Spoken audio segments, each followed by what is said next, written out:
நண்பர்கள் அனைவருக்கும் வணக்கம். இப்ப இந்த வீடியோல நான் உங்ககிட்ட ஷேர் பண்ண வேண்டிய விஷயத்த ஃபர்ஸ்ட் நான் சொல்லிடுறேன். எதுக்காக இத ஷேர் பண்றேன் அப்டின்ட்டு. அதாவது என்னுடைய பொண்ணுக்கு லாஸ்ட் வீக்கு பர்த்டே. அப்ப வந்து எங்க வீட்டுக்கும் பக்கத்துல இருக்கிற ஒரு கருணை இல்லம். அதாவது மன வளர்ச்சி குன்றியவர்கள் மற்றும் அநாத ஆசிரமம், முதியோர் இல்லம் இதெல்லாம் இருக்கு. இவங்களுக்கு வந்து அ அன்னதானம் பண்ணலாம் அப்படிங்கிறதுக்காக, நாங்களா வந்து வீட்ல சமையல் செஞ்சு, கிட்டத்தட்ட ஒரு 100 பேர் இருந்தாங்க. 2 வேள சாப்பாடு குடுக்கலாம் அப்படின்ட்டு நாங்க அங்க போயிருந்தோம். ஆக்சுவலா இது வந்து நான் வீடியோ எடுக்கக்கூடாது அப்படின்னு தான் ஃபோட்டோ மட்டும் தான் அத நம்ப யூஸுக்கு வச்சுக்கலாம் அப்படின்ட்டு ஐடியால போயிருந்தேன். பட் அந்த கருணை இல்லம் மேனேஜ்மெண்ட் அவங்களுக்கு வந்து என்னுடைய யூடியூப் ஃபாலோயர்ஸ் மோர் தென் 1,00,000 இருக்கிறாங்க அப்படின்னு தெரிஞ்சுக்கிட்டு, அவங்க என்ன பண்ணாங்க அப்படின்னா, "இல்லைங்க சார், நீங்க வந்து இந்த வீடியோ வந்து ஷூட் பண்ணுங்க. இந்த வீடியோ ஷூட் பண்ணி உங்களுடைய யூடியூப்ல அப்லோட் பண்ணுங்க."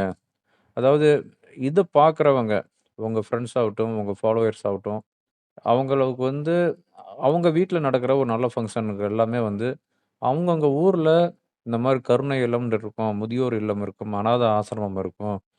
அங்க போயிட்டு அவங்க வந்து அவங்களுக்கு உண்டான அளவுக்கு ஏதாவது அன்னதானமோ, இல்ல நிதியோ குடுப்பாங்க. உங்கள பார்த்து ஒரு 2 பேரு நல்லது செஞ்சா அது புண்ணியம் தானே! அப்படிங்கிற மாரி சொன்னாங்க. ஸோ அவங்களுடைய அ எண்ணங்கள் வந்து நமக்கு வந்து அக்செப்ட் பண்ற மாரி இருந்துச்சு. அதனால தான் இந்த வீடியோ வந்து நான் ஷூட் பண்றேன்.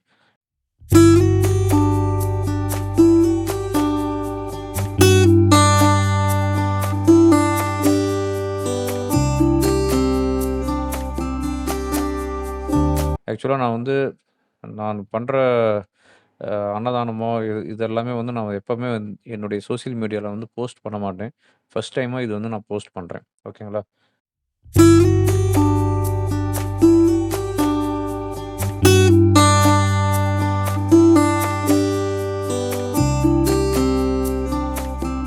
என்னுடைய டாட்டருக்கு லாஸ்ட் சண்டே பிறந்த நாளு.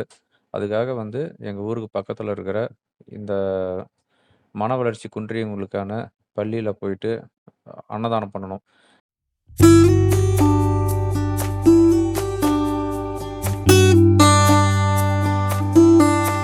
இது வந்து நாங்களே வந்து முழுக்க முழுக்க வீட்லயே செஞ்சு சாப்பாடு, சாம்பாரு, அ பொரியலு, அப்பளம், அ ஒரு ஸ்வீட்டு, வடை இது எல்லாமே வச்சு குடுத்தோம். அவங்க வந்து நாங்க இலையில போடுறோம் அப்படின்னு சொல்லியிருந்தோம். இல்ல இலை கூட வேணாங்க. அவங்க மன வளர்ச்சி குன்றியவங்க இலையில சாப்பிடுறதுக்கு அவங்களுக்கு தெரியாது. அப்படின்னு சொல்லிட்டு அவங்க பிளேட்லயே வந்து ஒரு இடத்துல இருந்து போட்டு குடுத்தாங்க. நாங்க வாங்கிட்டு போய் ஒவ்வொரு இடத்துக்கும் குடுத்தோம்.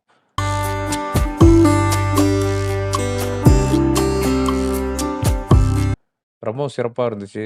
இவங்கலாம் பார்க்கும்போது, நமக்கு ஆண்டவன் குடுத்திருக்கிற இந்த வாழ்க்கை வந்து நம்ம வந்து மனப்பூர்வமா ஏத்துக்கணும் அப்படின்ட்டு நான் நெனச்சுக்கிட்டேன். ஸோ இதெல்லாம் பார்க்கும்போது நம்ப வந்து வீட்ல விசேஷத்துக்கு மட்டும் போய் அன்னதானம் பண்ணக்கூடாது. நம்ப எப்பல்லாம் நெனைக்கிறோமோ, அப்பல்லாம் போயிட்டு அவங்களுக்கு வந்து ஒரு நல்லது பண்ணணும் அப்படின்ட்டு எனக்குள்ள ஒரு அ நல்ல எண்ணம் வந்திருக்குது. நண்பர்களே, உங்ககிட்ட நானு சொல்ற ஒரு ரெக்வெஸ்ட் என்ன அப்படின்னா, உங்க வீட்டு ஃபங்ஷனோ, இல்ல உங்க ஃப்ரெண்ட்ஸோடைய ஃபங்ஷனோ எதா இருந்தாலும், உங்க ஊருக்கு பக்கத்துல ஏதாவது இந்த மாரியான பள்ளிகள் இருக்கும், முதியோர் இல்லம் இருக்கும். அங்க போயிட்டு ஒரு வேள சாப்பாடு நீங்க செஞ்சு கொண்டுட்டு போங்க. அதாவது அந்தந்த பள்ளியில வந்து நாங்களே செஞ்சு குடுக்குறோம்னு சொல்லுவாங்க. பட் அவங்களுக்கு வந்து அங்கேயே இருக்கிறவங்க வந்து அதே சாப்பாடு தான் சாப்பிட்டுட்டு இருப்பாங்க. அவங்களுக்கு அதே பழக்கமா இருக்கும். நீங்க உங்க வீட்லருந்து டிஃபரண்டா செஞ்சுட்டு அவங்களுக்கு போய் பரிமாறுங்க. அதுல கிடைக்கிற திருப்தியே தனி திருப்தி. ஸோ நீங்க செய்வீங்க அப்டின்ட்டு நான் நெனைக்கிறேன். ரொம்ப நன்றி இந்த வீடியோ பார்த்ததுக்கு.